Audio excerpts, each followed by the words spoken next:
how to enable sites to automatically download multiple files in Google Chrome.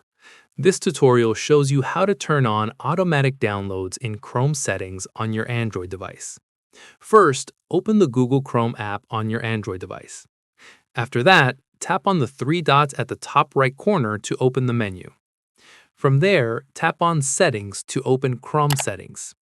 In the next step, tap on Site Settings to open the site permissions.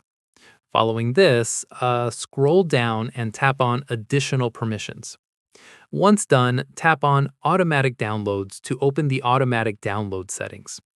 From here, select Sites can ask to automatically download multiple files to enable the feature. Finally, go back to Chrome and visit any website that requires multiple file downloads. It will now ask for a permission once instead of interrupting you with repeated pop-ups for every single file. And that's it. If this Chrome guide helped you enable automatic downloads, give it a like, subscribe for more Android tutorials, and tap the bell icon for updates. See you in the next one.